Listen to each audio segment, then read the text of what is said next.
Millions upon millions of dreams will be crushed by the false hype being spewed off by high school counselors, university marketing departments, and the federal government. And because of this video, you won't be one of them.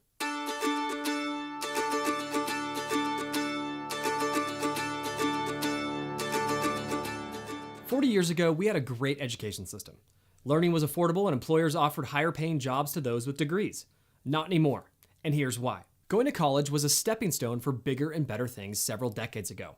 But the notion that having a degree is the only road to success is one of the largest scams in US history. In 2005, the cost of annual tuition was $17,233. Today, the average annual college tuition is $44,740 per year. And now the federal government has backed over $1 trillion, that's 1,000 billions, in student loans to young adults who are underemployed, unemployed, and will likely never have the funds to pay it back. Ready for your mind to be blown? Student loan debt is now equal to mortgage debt and credit card debt combined. Furthermore, next generation employers are measuring candidates less on what degree they earned and more on their portfolio or experience. I heard one Silicon Valley executive say, "Walking into an established company wide-eyed and green with a bachelor's degree in business at 22 is not special, useful, or smart. We need young, experienced people who have walked the walk, taken some hits, and know how to make something from nothing." But what's even scarier is what's coming down the pipeline. According to billionaire Mark Cuban, our future will include a bursting of the student debt bubble, a significant drop in college tuitions, and an outright collapse of America's institution of higher learning. Do I agree with him? Not sure, but I'll tell you one thing. The last industry I would bet on is the current university system. So what does this mean for you? Young adults need to start thinking for themselves instead of enrolling because my parents want me to have a degree. Furthermore, it's debilitating our youth by starting their lives with an unrealistic burden, causing stress, anxiety, depression, and even divorce. And to shove the knife even deeper, here's an indication of how burdensome student loans have become.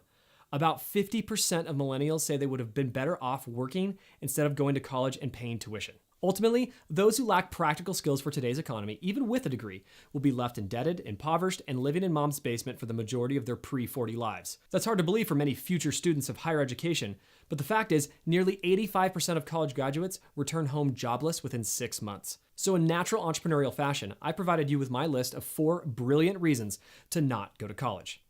Number 1, self-application will always beat education. One of the biggest lies we love to believe is education equals success. It almost hurts as I watch underprepared students dive into denial around graduation time. And instead of taking a course on personal leadership, they say, I think I'm going to go back and get my master's degree, only to graduate 3 years later with an extra $80,000 in debt and the same inability to be successful. Because the hard truth is this, college won't teach you to be successful. The university system has sold us an illusion of self-application.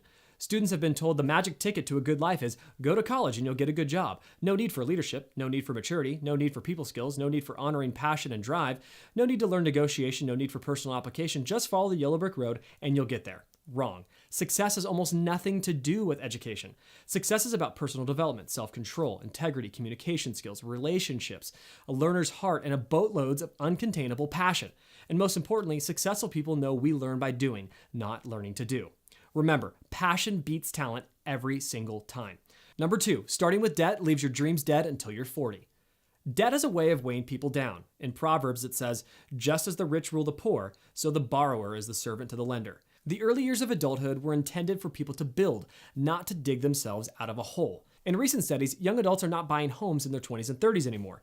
Instead, they're waiting until their debt-to-income ratio is healthier. And by their early 40s, they're finally beginning the meaningful portions of their life. Furthermore, having a heavy debt burden in your 20s has shown to push off children and marriage, increase stress and anxiety, and cause built-up resentment toward life that continues to put people into chronic depression. Fact: student loan debt is the only debt that can't be removed if you go bankrupt. But it doesn't have to be this way. For example, I'm 30 years old, and I didn't go to college. I hustled my way as a struggling entrepreneur in my early 20s, and over time finally made it click. I now own a 7-acre farm, our family has no debt, and I'm going on my 6th year of marriage, and I have a wonderful daughter and the son on the way. To me, life feels how it should be. But no matter how you spin it, debt has negative consequences. Think carefully before committing yourself to tens of thousands of dollars in student loans just so you can get a degree or hang out and party, because partying is the last thing you'll be doing for the 20 years that follow your graduation ceremony. Number 3, many of today's CEOs and managers hire off of 3 variables. Picture this, 2 identical candidates walk into your office for a job interview. The only difference between the 2 candidates is that one has a resume with 4 years of experience, the other has 4 years of college. Which person do you hire? If you're under the age of 40, your answer is likely the first.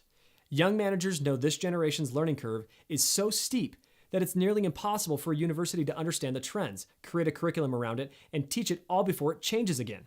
So to keep up with the speed of change, they've begun hiring off of 3 different variables. Number 1, experience. How long have they been in the business? Who do they know? What companies have they worked for? And most importantly, how much success have they had? Which leads us into number 2, portfolio. What proof of results can they show? Do they have a solid endorsement or references from the past?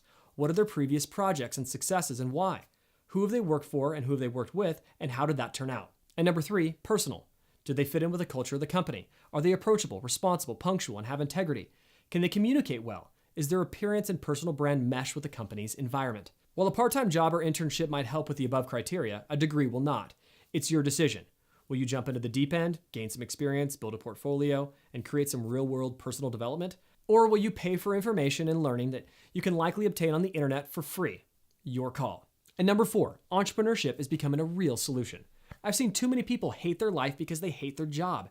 But as we all know, the current education system is built around employees, not entrepreneurs. Consequently, people fear going out on their own. Shockingly, many people will take out $100,000 in debt in hopes for a career where they could be fired any day, over taking a loan for $10,000 to try to launch their own business. Sounds crazy, right? My friend once said to me, I'd rather work 80 hours per week on something I love than 40 hours per week on something I hate. I continue with, I'd rather make less money and have no debt than maybe some more money and owe creditors $60,000. The big dilemma is this. People don't know how to start a business. And if you followed me for long, you know it's my mission to help people turn their passion into a profession. The question is, will you let me help you? This closes up another video on how to start the business and family you love. Until next time, guys. Hey guys, I hope you liked today's lesson, but progress is about next steps. Here are 3 next steps I'd like you to consider. Number 1, subscribe to my channel here on YouTube. Each week, I'll be providing free lessons on creating the business and family you love.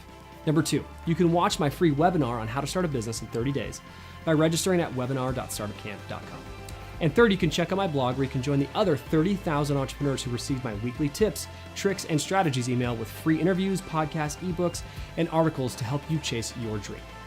Work is supposed to be fun. Life is supposed to be fun. Let me help you get there.